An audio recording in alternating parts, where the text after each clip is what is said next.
Presidente, primeiro eu queria mais uma vez agradecer em nome da Itatiaia a sua disponibilidade também. Eu sei que seus minutos são bastante preciosos. Agradecer também ao assessor Roque, sempre muito prestativo no diálogo conosco. Então, para começar, parabenizar a todos pelo título, né? Um título conquistado aí praticamente de ponta a ponta e incontestável na competição. E dando seguimento à entrevista, eu queria começar por uma pessoa-chave nessa conquista, que é o Léo Condé, né? O Léo Condé foi contratado em fevereiro, começou por um momento realmente complicado até se estabilizar e tocar essa equipe que a gente conhece tão bem hoje, de Copa praticamente, né? A gente sabe a escalação do Vitória com alguma facilidade. Queria que o senhor avaliasse qual foi o peso do Léo Condé para essa conquista e se o senhor puder relembrar, por favor, como é que se deu a escolha da contratação do Léo Condé? Por que Léo Condé foi escolhido técnico do Vitória em fevereiro? Bom, vamos lá. A gente estava na Série C, foi lá que eu assumi o clube, aí vou ter que voltar um pouquinho, outubro de 21, quando estávamos numa fase ruim, na iminência de ir para a Série D, com 2% de chance de classificar. Demitimos o treinador até então, que era Fabiano, e contratamos o Bussi. O Bussi classifica o time e o enredo, você sabe, a gente sobe para a Série B. Quando começa o Campeonato Baiano, o Bussi montou o elenco do Baiano, da Copa do Nordeste. Os resultados foram muito ruins. Chegamos à conclusão, eu e ele, toda a nossa direção, ele é um amigo do clube, tem uma relação muito forte com a gente, que o melhor era ele ir para outros caminhos. Ele foi, a partir do momento que ele foi, em Alagoas, no jogo do CSA, que a gente tomou de 3-1, vou lhe contar como Alagoas mudou minha vida, viu? Depois você vai ver. A gente tomou 3-1 lá do CSA pela Copa do Nordeste, e aí começamos naquele hotel mesmo, o Edgar, o diretor de futebol, a pensar no nome. O primeiro nome que estava na nossa lista era o Léo Condé. Por que o Léo Condé? Primeiro que a gente procurava alguém que tivesse, primeiro, perfil de Série B, sempre foi o nosso objetivo voltar para a Série A. O ano anterior, o objetivo era voltar para B, a gente contratou um treinador nesse perfil, e esse ano era um treinador que tivesse perfil de Série B, conhecer essa competição. O Léo Condé tinha acabado de fazer a competição pelo Sampaio, tinha ficado em quinto, com uma folha salarial muito pequena, menos de 1 milhão, certo? E tinha conseguido esse feito, já tinha disputado Série B por outras equipes. Enfim, ele tinha esse requisito 1. Requisito 2 era alguém que tivesse relação com os jogadores da base. Você sabe que o Vitória é um formador de jogadores e que tem todo ano, em toda a campanha, tem sempre atletas vinculados à base, e o Léo veio da base lá do América, do Atlético Mineiro, conhecia bem a base. Fizemos o convite, prontamente ele aceitou, eu te falei, foi o primeiro da lista, a gente não foi nem para o segundo colocado. Chegou em Salvador, no primeiro momento, com um time que ele não conhecia, que ele não montou, certo? O Vitória já estava muito mal no Baiano, era quase difícil a classificação, sabíamos disso. Nós tínhamos conseguido classificar para a Copa do Nordeste, ganhamos as 2 primeiras da pré do Nordeste, mas já estava muito mal no Nordeste, já quase que não tinha chance de classificação também. E a Copa do Brasil, com esse mesmo time, ele disputou. Os primeiros resultados foram muito ruins, né? Nós não classificamos na Copa do Brasil, nem no Baiano, saímos na primeira fase da Copa do Nordeste, mas tínhamos a compreensão que nós não poderíamos culpar o Condé, tendo em vista que ele não montou o elenco, ele não participou da montagem. E aí abrimos para, mesmo naquele momento, já tinha uma pressão grande de parte da torcida para fazer a troca, para fazer aquela história toda. E a gente manteve o Condé, certo? E partimos para fazer as contratações, que aí sim ele participou já com o Ítalo. O Edgar saiu, que era o diretor, e veio o Ítalo. O Ítalo chegou quase um pouco depois do Condé. Abriu-se a janela da Série B, e aí sim ele opinou e nós reformulamos a nossa equipe. Mas, além disso, o Condé trouxe uma pessoa muito importante na sua equipe, que foi o seu preparador físico. Nós tínhamos estatísticas até então, do primeiro semestre, que os jogos do Vitória no primeiro semestre, tanto no Nordeste como no Baiano, 70% deles, o Vitória levou a virada depois dos 25 minutos do segundo tempo. Então, estava ali diagnosticado que nós tínhamos problema físico. E o Diego chegou com uma metodologia diferente, uma metodologia das escolas paulistas de competitividade, de força, certo? E do Sul. Mudou toda a nossa metodologia de preparação física. Nós compramos novos equipamentos da academia, de fisiologia, fisioterapia, aliado a isso tudo. E praticamente fizemos um novo projeto de preparação física do elenco que nós já tínhamos. E contratamos aí 30% do time que foi campeão, por exemplo. 70% é do mesmo time que começou e 30% é do time que foi campeão.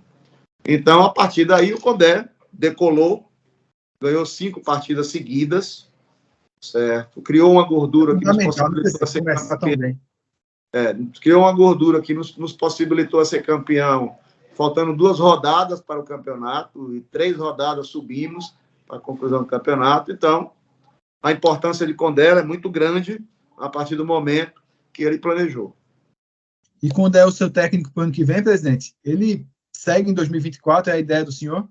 A ideia é essa, mas você sabe que não depende só do Vitória, depende do Vitória e dele, né? Existe, lógico, interesse.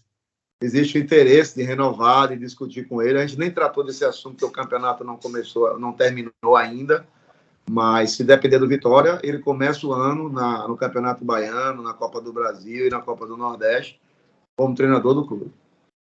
Perfeito. Presidente, a gente sabe que subir é algo extremamente positivo, né? O Vitória, inclusive, nunca sofreu desse mal de subir e no ano seguinte cair. O Vitória nunca aconteceu isso.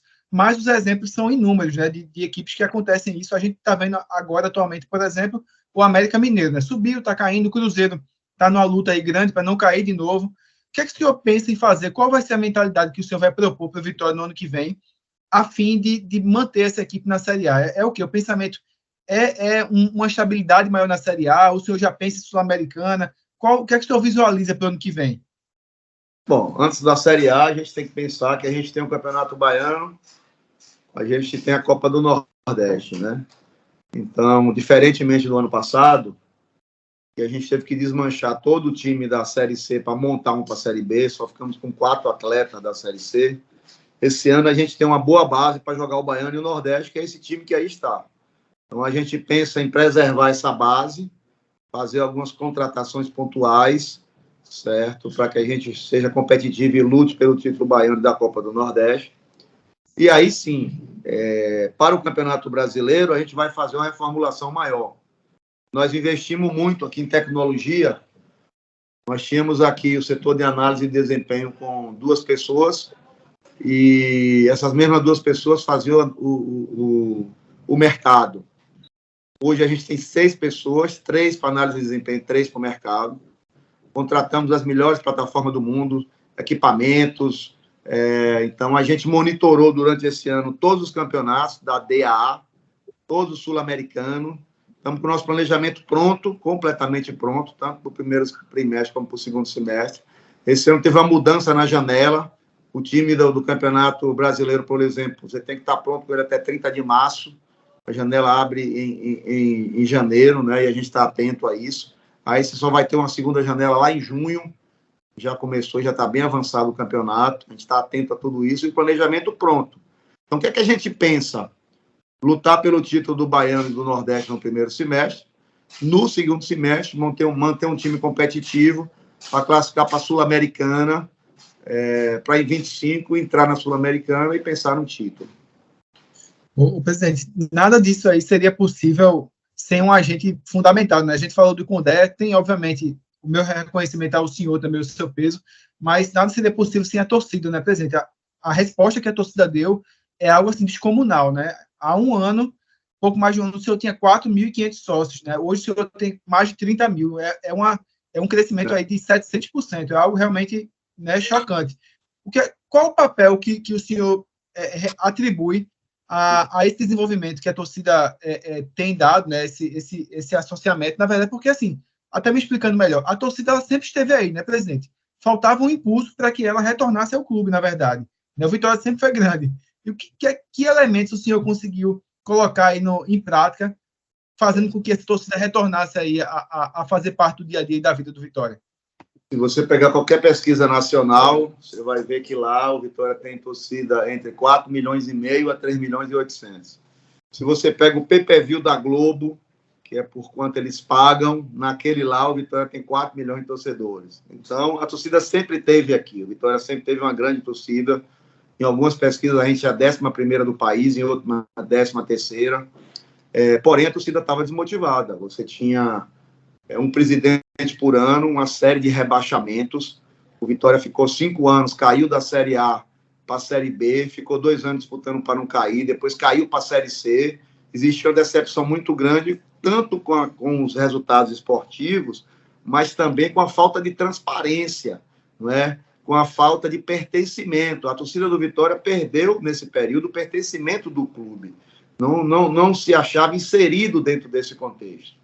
Nós mudamos toda essa realidade. Nós trouxemos a torcida para dentro do Vitória. Abrimos a porta para a imprensa, montamos um planejamento transparente, apresentamos esse planejamento para o torcedor e ele se associou ao planejamento e ao projeto. Eu assumi o clube com 4.300 sócios. Nesse exato momento, estou falando com você, eu tenho 33 mil sócios. Eu assumi o clube com a média de 3.800 pessoas. A média do Vitória na Série B já ultrapassa 24 mil pessoas por jogo. Então, a torcida foi peça fundamental, porque ela acreditou no projeto. Desde a Série C ela veio junto, abraçou e apoiou o tempo inteiro e fez a diferença. Presidente, nesse resgate de autoestima, obviamente envolve muita rivalidade também, né? Quando o senhor assumiu no quadro em que o seu arquirrival estava aí beirando as 50 mil sócios, a questão da SAF do Grupo City, né? Muita perspectiva positiva para o Vitória ou para o Bahia, enquanto o Vitória estava na Série C. Nesse momento aí, há uma possibilidade real de acontecer uma virada, né, de chave, o Vitória na Série A e o Bahia na Série B. Nessa perspectiva de rivalidade, desse elemento de autoestima para o torcedor, o senhor visualiza que seria interessante ver o Bahia na Série B ou o senhor preferia ter um rival na Série A disputando aí cabeça com cabeça? Qual a sua perspectiva? Eu assumi o clube na pior fase da história. Dívidas numéricas, 230 milhões, 6 meses de salário atrasado de jogador, de funcionário, as bolsas do menino da base, nem isso se pagava, os campos deteriorados. Aí teria que ser um programa inteiro para ele dizer como é que assumir. Ser R$1, ser R$1, nem time podia montar, porque só de transfer ban, que é a punição da FIFA, tinha 23 milhões para pagar. Boca Júnior, Universidade Católica, aí uma lista, certo? Então, e eles estavam num momento único lá, comemorando a SAF, soltando foguete, dizendo que são o mundo, e aí por aí vai. Mas nós nunca baixamos a cabeça. Nós sempre soubemos o tamanho da grandeza do clube, fomos para dentro, trabalhamos muito, empatamos no primeiro ano o Bavi aqui, onde a gente perdeu um pênalti aos 45 do segundo tempo. No segundo ano, os 2 Bavis que nós fizemos lá, nós empatamos um jogando melhor e tomamos 1-0 no outro também, já no finzinho. Então, sempre tivemos de igual para igual. E respondendo a sua pergunta, esse ano a gente já vai ter muito Bavi.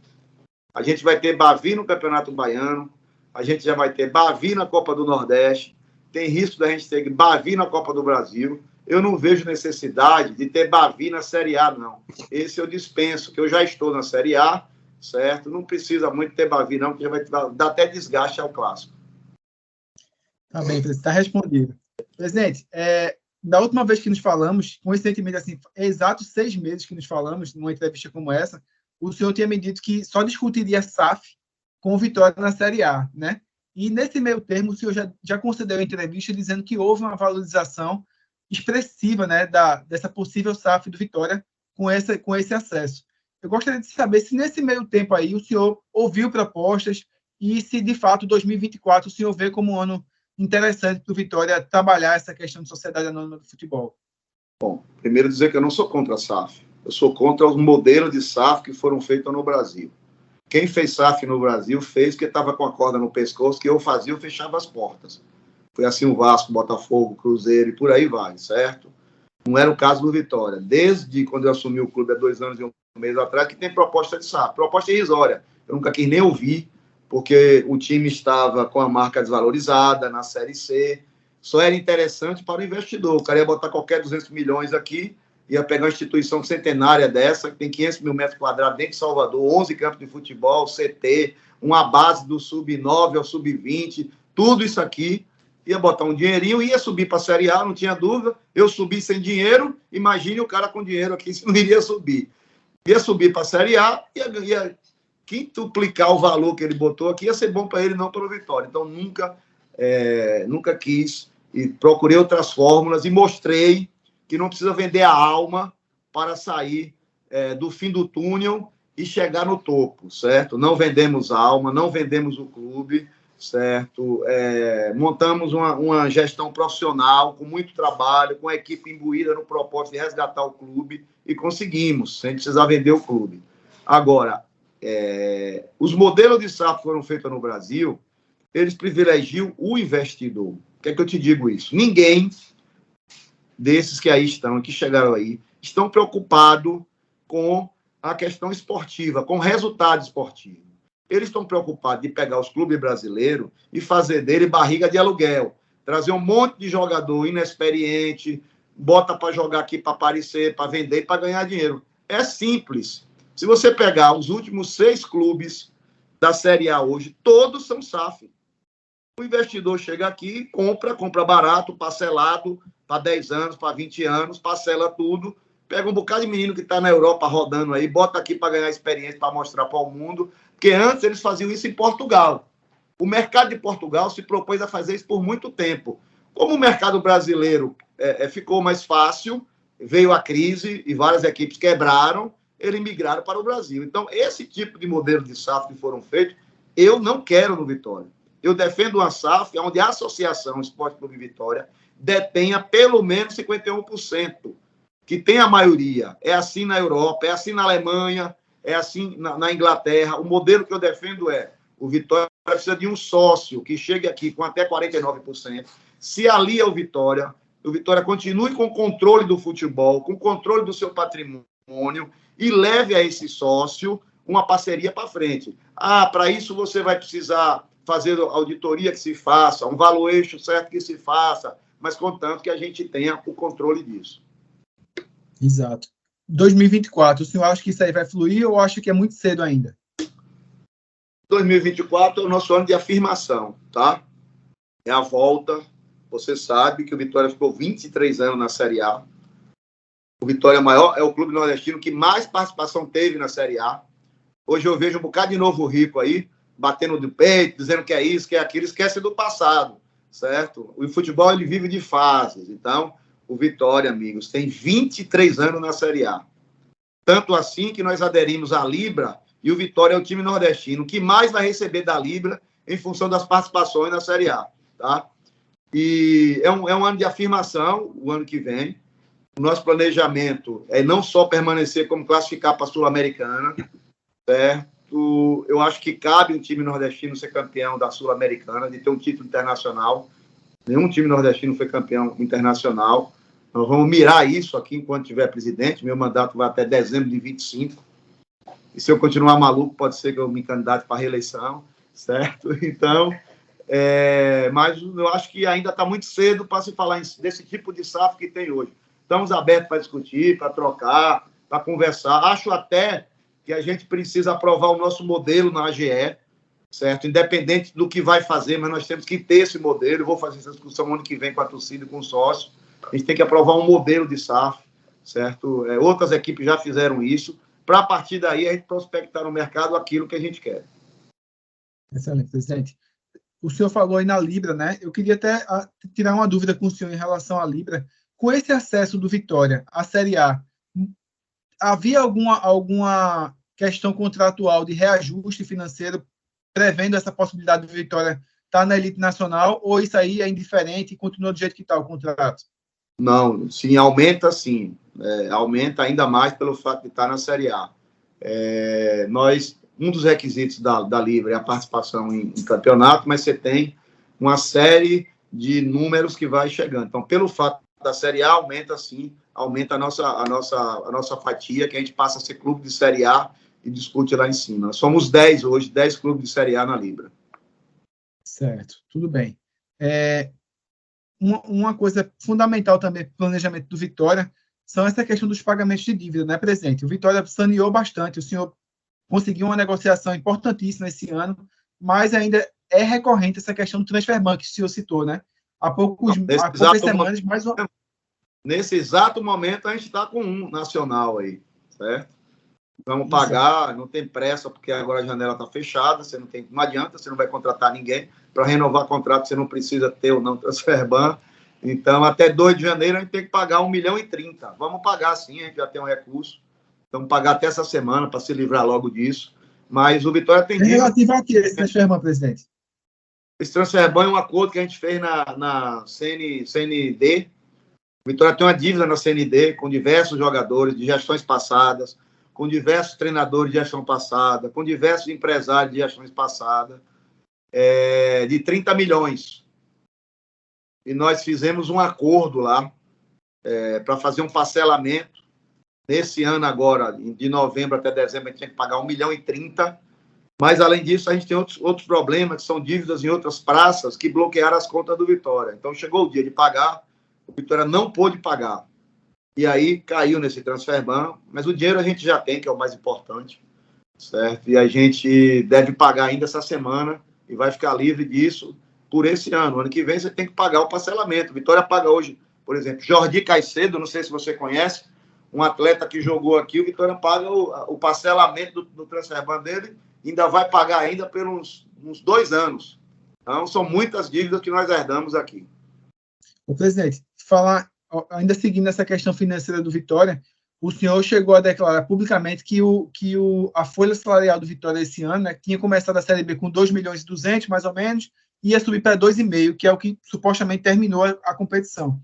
Qual o número que o senhor espera ter para o ano que vem, o ano que o Vitória vai estar na Série A, né, mirando aí título de Baiano, Nordestão, vai ter que ter um incremento. Quantos por cento você imagina que vai subir essa folha do Vitória? Nós subimos da Série C para a Série B com 1,250 milhões, 1,3 milhão. Dobramos isso para ir para a Série B. Então, o ideal é que a gente consiga fazer essa mesma mágica para ir para a Série A com um time competitivo. Vou te dar um número, por exemplo, o Cuiabá, que está fazendo uma grande campanha, tem uma folha de 4 milhões. Né? Então, é um número para se pensar.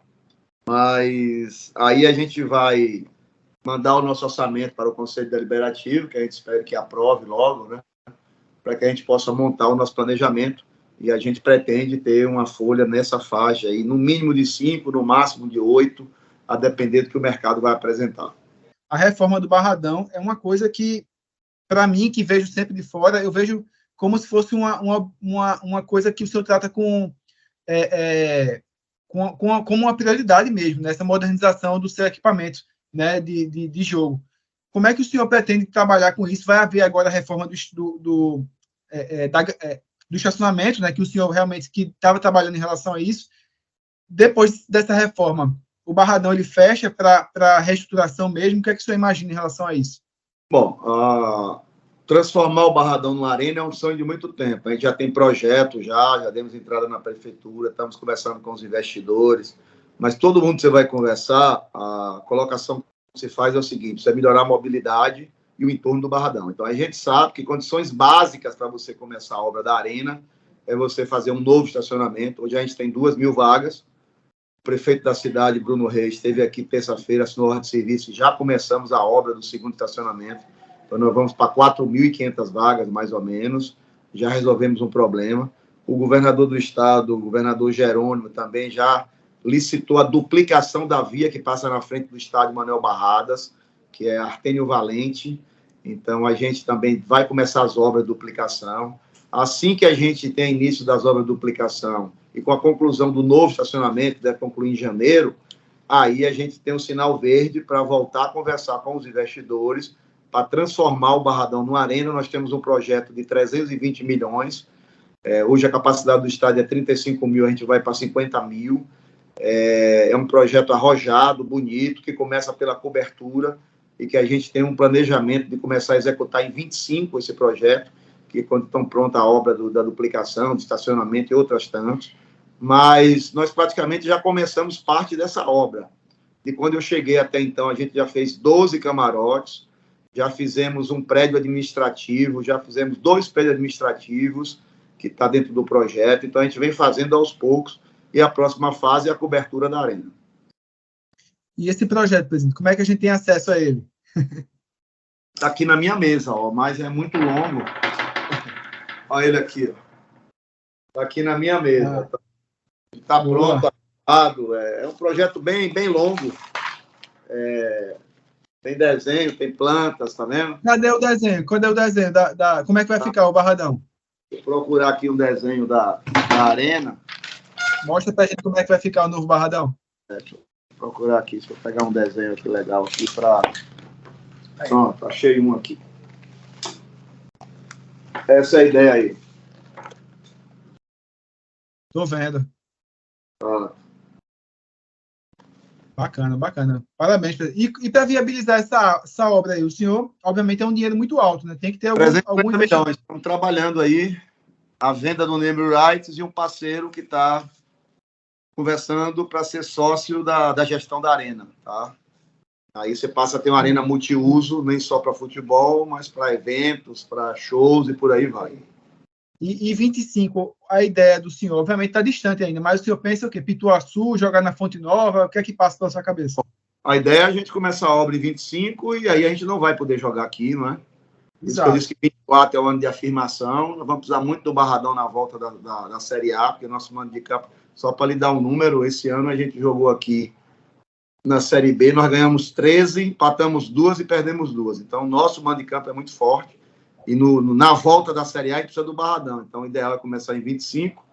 E aí, a ideia a depender. Nós sabemos já tive na Arena Fonte Nova, já tive reunião lá com o pessoal. Sei que o custo lá não é barato. Hoje, o custo de Pituaçu é muito mais barato do que o da Arena Fonte Nova. Mas daqui para lá, a gente vai conversando para ver. Presidente, para encerrar, o senhor já disse aqui na entrevista, né, que não faz muita questão de ter o Bahia na Série A, já falou dos novos ricos, que eu imagino que sejam os colegas cearenses, e amanhã o senhor vai ter a oportunidade de impedir aí, né, de sacramentar o não acesso de outro rival regional, que é o Sport, né? O que é que vale esse jogo para o Vitória, presidente? Esse jogo contra o Sport? O que é que concretamente vale, né, para a torcida? É um jogo festivo, obviamente, pelo lado do Vitória, e pelo lado do Sport, é um jogo que vale a vida, né? Vale o acesso. Mas, na sua visão aí, o que é que vale esse jogo para o Vitória? Bora separar as coisas aí, tá? Primeiro, que eu tenho uma relação de amizade com o Yuri, presidente do Sport, é meu amigo, gosto muito dele. Existe uma proximidade da torcida do Vitória muito grande com a torcida do Sport, certo? Existe uma relação. Porém, a gente não pode falar só de Vitória e Sport, é uma competição nacional e muitos dependem desse resultado, tá? Para o Vitória, amanhã é a data mais importante da sua história, porque amanhã a gente vai receber a taça do primeiro título nacional do Esporte Clube Vitória. Nós fomos vice-campeão brasileiro da Série A em 93, fomos vice-campeão da Copa do Brasil em 2002, 10. Fomos vice-campeão da segunda divisão em 92 e amanhã a gente vai receber a taça de campeão nacional da Série B. Então, é um jogo onde os ingressos estão esgotados desde o primeiro dia que foram colocados à venda, certo? A torcida vai estar aqui em peso, é um jogo festivo, mas que a gente também tem que pensar que está ali a camisa do Vitória, temos que fazer bonito para a torcida, fazer uma bela festa. Então, é um jogo que vale 3 pontos, que a gente vai entrar imbuído, lógico, evidentemente, de ganhar a partida. Excelente, presidente. Deu 30 minutos certinho aqui, que era mais ou menos o combinado que eu tinha aí com o senhor, da gente não passar muito disso. Mais uma vez, eu agradeço aí sua disponibilidade aí, parabenizo, né? No começo, quando nos falamos, no começo do ano, era um projeto, o projeto foi concretizado aí, né, com acesso, e não tenho dúvida que o senhor, de fato, teve um papel fundamental aí nesse renascimento do Vitória, né? Ok, eu que agradeço a todos vocês aí. Abraço, saudações rubro-negras.